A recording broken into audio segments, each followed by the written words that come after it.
You will hear a number of different recordings and you will have to answer questions on what you hear. There will be time for you to read the instructions and questions and you will have a chance to check your work. All the recordings will be played once only.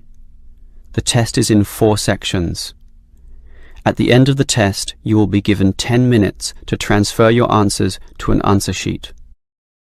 Now turn to Section 1. Section 1. You will hear 2 flatmates, Tom and Richard, discussing the rules of their shared house. First, you have some time to look at questions 1 to 6.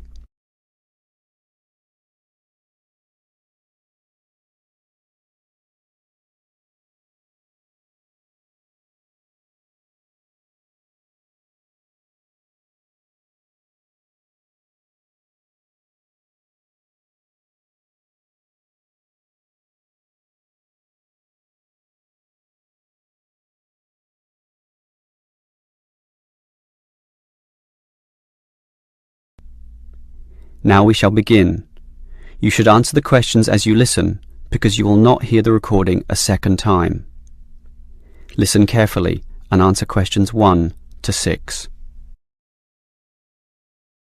Richard, as we discussed before with this extra bedroom in the house, we should advertise for another tenant, but I think we've got to establish rules this time. We already have 2 rules about the rent money. Remember? We pay on the 5th and expect full payment with no excuses. Sure, but I mean additional rules apart from those 2. Okay, there's certainly no harm in that. Remember the problems we've had with people in the past.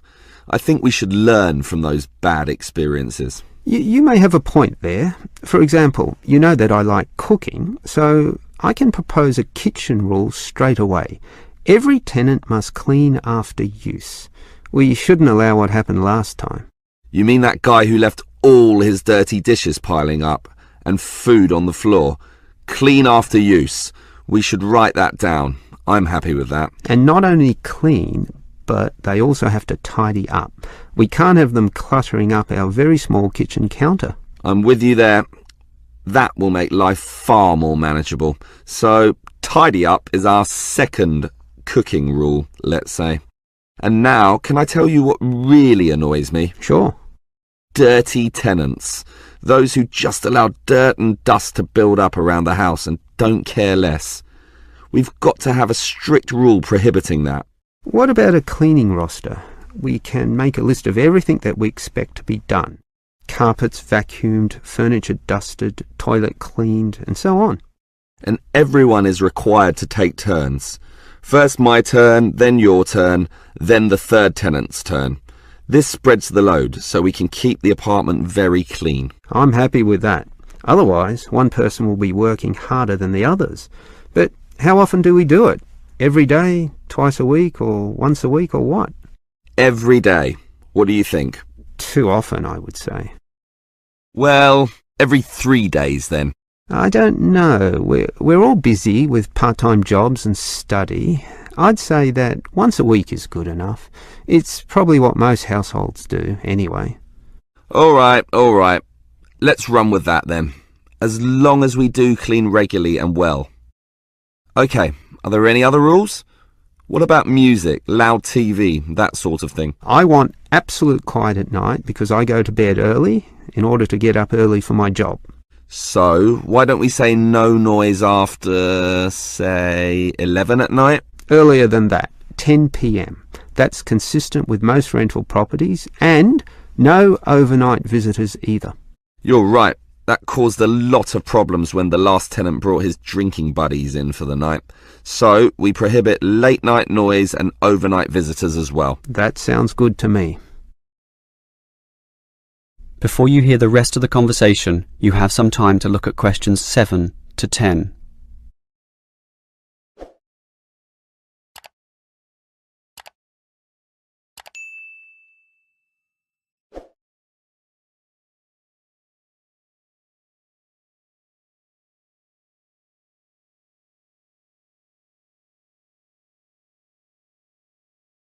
Now listen and answer questions 7 to 10. Okay, Richard. If we want to advertise for an extra tenant for the third bedroom, there's a website with an online form here that we can fill out. That will speed things up. Good idea. In fact, let's do it now and get it over and done with. Sure. The first category here is gender. I guess that means we write male or female. I think I'd prefer a male. He'd fit in with us, one of the boys, something like that. Sure, but that might limit things, and I'd say a female might be just what this household needs. Why don't we say any and let fate decide? See who turns up and judge them as they come. Okay, I'll type any. So now we move on to job. What sort of job do you want them to have? To me, it doesn't matter. Doctor, lawyer, cleaner, as long as they have a job, of course. Unemployed tenants can be a problem. Just type in must have. You mean a job? Yes. Must. Okay, that's done. Now, how much should we ask them to pay? $180 would be about 1/3 of the total rent. I'm doing the maths now with a calculator. The figure would be closer to $173.50. Well, let's round that up to the nearest 5. I'll type in $175 and we can share the extra $1.50. Done. Now, finally, when can we let the new tenant move in? Immediately, I'd say. The sooner the better. Type in immediately. But I'm busy this week with my job, so I'm not in the mood to interview tenants right now. And anyway, we've had just you and me for so long, what does another couple of weeks matter? So, when would you like the tenant to move in then? 1 week from now?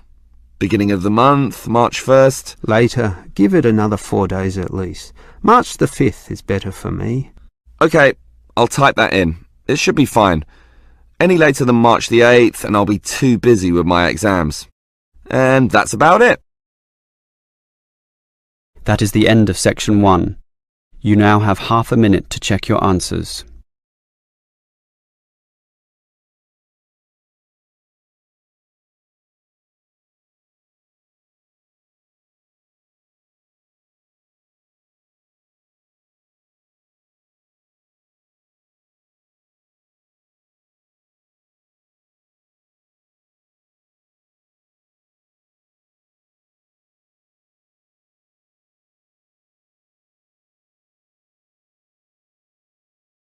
Now turn to section 2.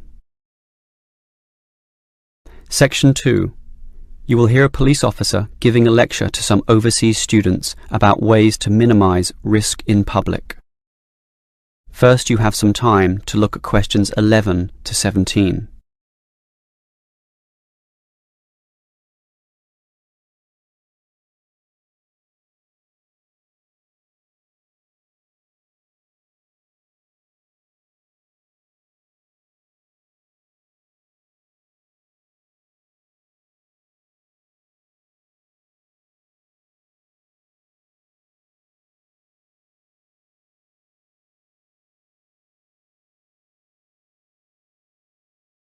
Now listen carefully and answer questions 11 to 17. Hello, everyone. As new students, having just arrived, it is important that you are conversant with some of the aspects of living safely here. Let me immediately say that, in contrast to the high crime rate in other cities, ours is very low. Nevertheless, there is some advice that would be considered prudent in even the safest of places. It is therefore in your interest to look at this map of the city and familiarise yourself with its areas, some of which may not be as safe as others, particularly at night. A little research now in this respect will obviously help you a great deal. For this reason, we have provided a variety of brochures and information leaflets which we encourage you to take and read. In addition, you should talk to people you know, to your homestay parents and teachers, and get a feel for the situation both in the neighbourhood where you live and the city at large. Now, you should know about the police presence in this city.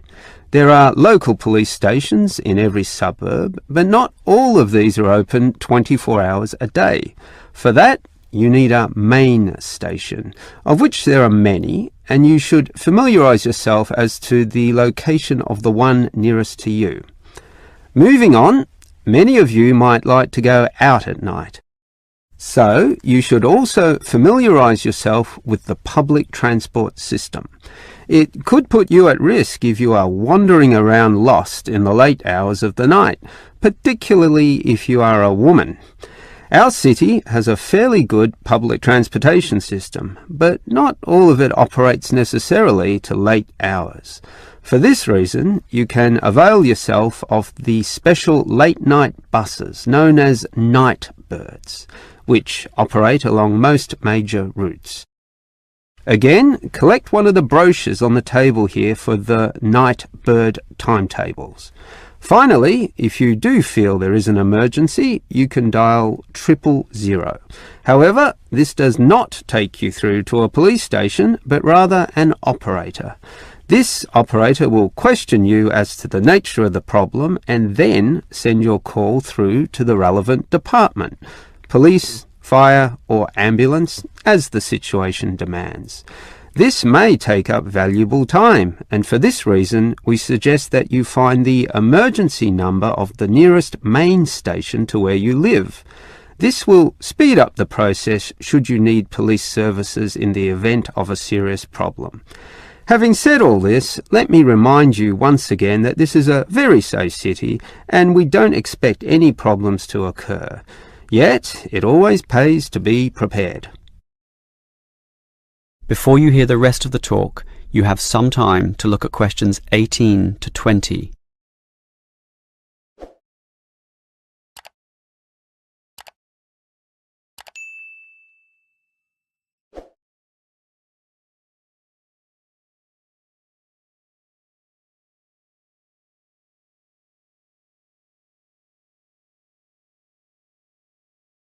Now listen and answer questions 18 to 20. On the same subject as being prepared for problems, it is a fact that the police cannot cover every part of the city at all times of the day. Thus, it is advisable for you to take some precautions and be prepared for any problems which may occur. There are less safe areas which you may inadvertently find yourself in and, through no fault of your own, be faced with difficulties. In this respect, some people advise that women in particular carry mace or pepper spray, which can be sprayed into the eyes of an assailant. However, please be informed that these are illegal and consequently cannot be purchased, constituting, as they do, an attack weapon. On that same theme, any knives or small arms, while perhaps being legal in your country, are illegal here and must not be carried on your person. One thing you can carry, however, is a personal siren. In the advent of a problem, you just push a button and the siren will sound loudly, drawing such attention that any assailant almost invariably flees immediately from the scene. Moving on, you may wish to stay out late, to have fun or see the sights of this city at night, and we do not necessarily discourage that. However, we do advise that you confine yourself to areas that have sufficient street lighting or illumination. In the course of your activities, you may well meet strangers, but if this happens under clearly lit areas, visible to everyone in the vicinity, statistics prove that in almost all cases nothing will go wrong, particularly if you carry your siren. Above all, the greatest rule is simply to exercise discretion and intelligence when you go about your business. All the rules that I have given are simply based on this, and by following them all, your stay here will be both enjoyable and safe. That is the end of section 2. You now have half a minute to check your answers.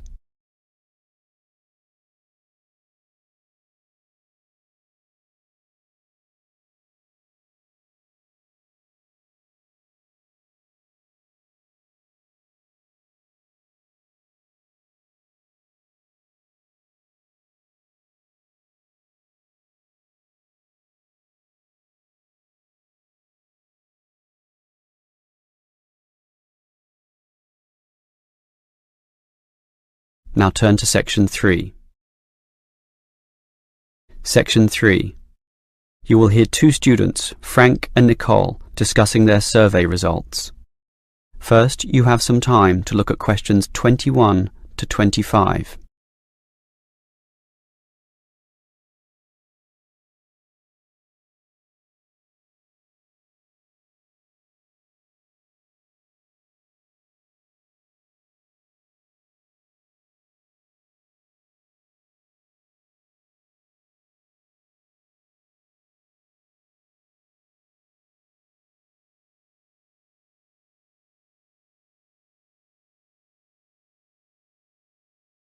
Now listen carefully and answer questions 21 to 25. Okay, Nicole. Did you interview the required 50 people? Yes, I have them all here.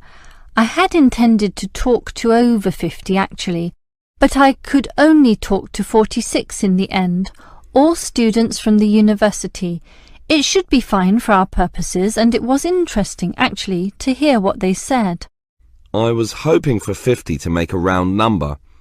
Better for statistical purposes, but 46 should be okay. I think so. What was interesting was that many of them were not happy with the staff here. Really? What proportion? Well, 1/4 of them said the staff were okay, and another 10% said they were good, which together makes about 1/3. So basically the rest of the people I interviewed weren't happy in this respect. So, what was the main cause of complaint? Well, it's rather mixed. A lot of the foreign students complained about the homestay accommodation and the attitude of the homestay officers when dealing with these issues. Most of the foreign students said this actually, but the bulk of the mainstream students had concerns with the attitude of the teachers. It seems they feel the teachers don't care enough, and facilities weren't that important, relatively speaking. I think the teachers here are okay. Don't you think so, Nicole? Personally, I'd say most of them are fine, but obviously there are a few I'd say need to improve in their commitment to helping students. Oh, not many though. Only about 10% maybe. More, I'd say, at least 1/3. Wow, Nicole, that's a bit harsh. That many? I'd say 90% of the teachers here are fine. I think I definitely disagree there. Well, whatever the case, the university seems to have some problems. Who should we inform about these findings? The course convener. He runs our programme. Yeah, just a small program. These problems are serious and university-wide. I think we should talk to the assistant dean at least. Come on, we're just a couple of students. We can't go that high. It's like some cleaners wanting to talk to the CEO. We've got to follow the chain of command and start at the bottom. Okay, the course convener it is. Before you hear the rest of the conversation, you have some time to look at questions 26 to 30.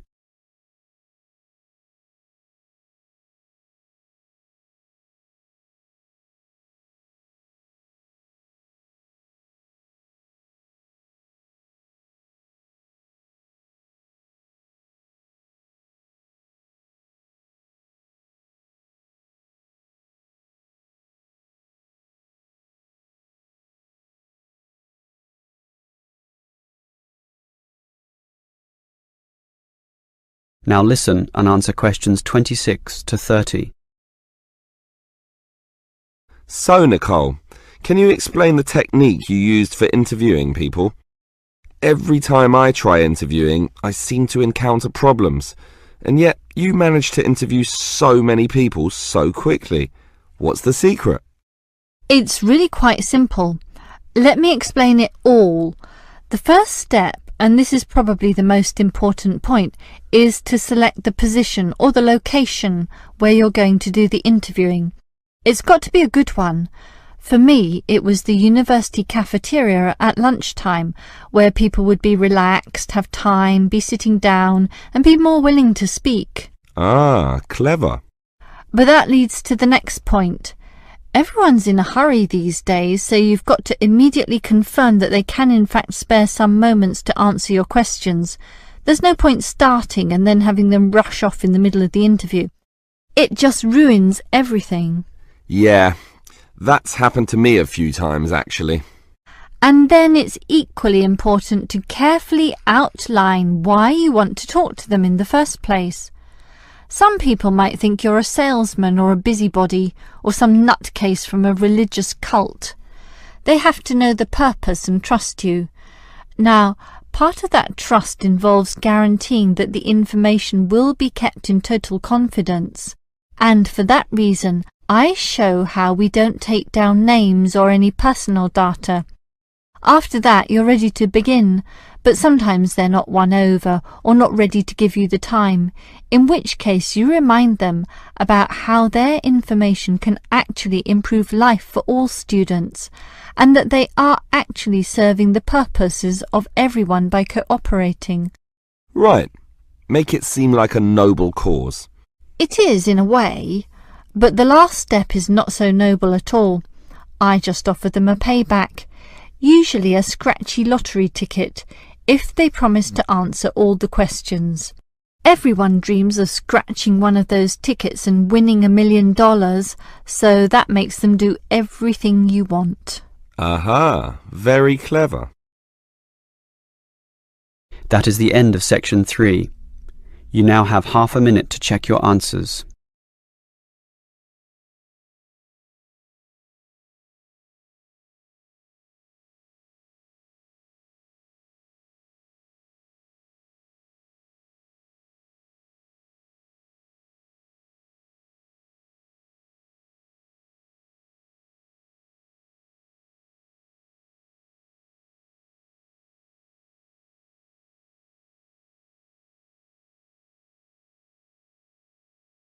Now turn to section 4.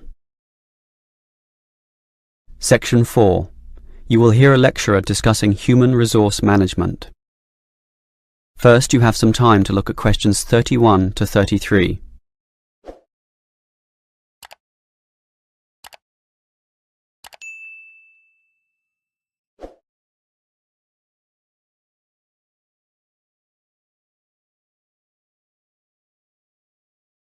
Now listen carefully and answer questions 31 to 33.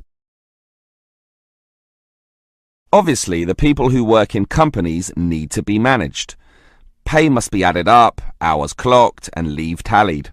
This is known as hard human resource management, or hard HRM. This is because it is based on hard numbers, facts and rules. That is, an impersonal, calculative aspect. And again, there must be such an outlook, with all its paper-based systems, in order to carry out company tasks. But if there's a hard, there must be a soft. And it is this soft element of HRM that I'd like to consider now. Historically, it took a long while before the importance of this soft element was realized. For example, in Henry Ford's car-making factories, workers were regarded as unthinking tools who would mindlessly repeat the same task for 8 hours a day. This attitude worked for a while. However, the Ford Motor Company faced the growing challenges of huge turnover, lack of motivation, declining quality of their product, and labor disputes. It eventually became clear that the original ethos about workers was wrong. It needed to take their human needs more into account.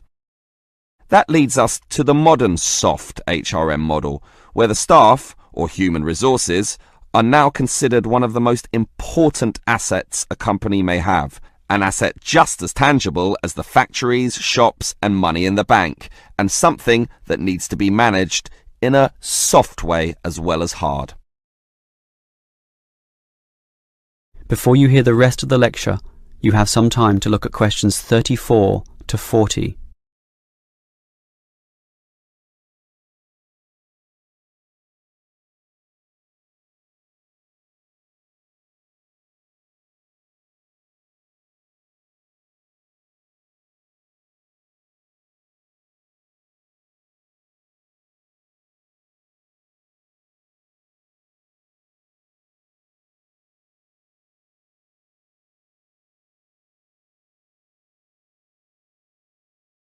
Now listen and answer questions 34 to 40.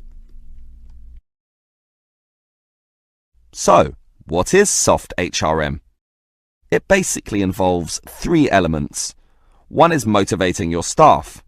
The second is making sure they stay with your company, that is, reducing turnover.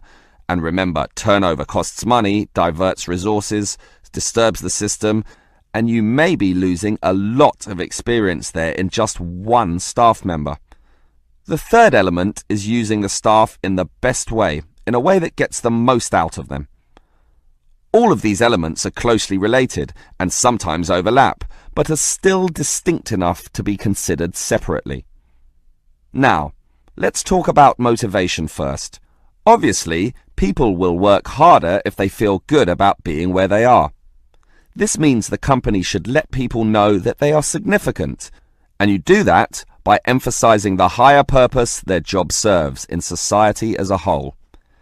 And this sense of higher purpose will drive people onwards. So, for example, if the company makes paper, have a motivation session, letting them all understand the importance of paper to modern society, and it is important. Basically, everything is important when you think about it, so make this fact clear to all. As for keeping staff, well, that also comes from motivation. But do you know the number one reason why people leave jobs?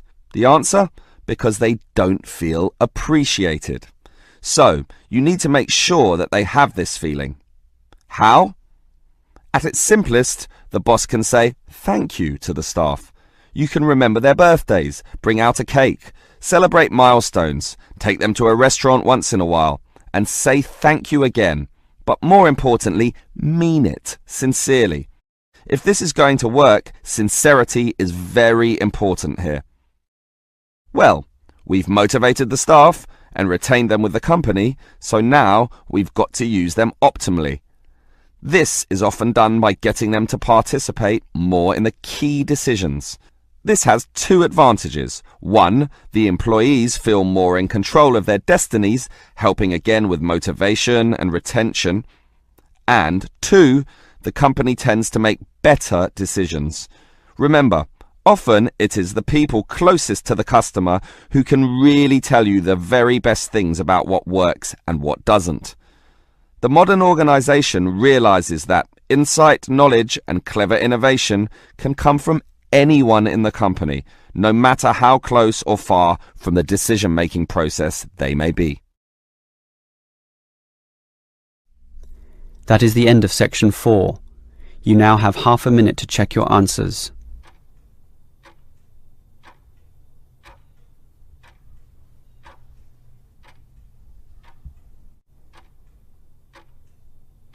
That is the end of the listening test.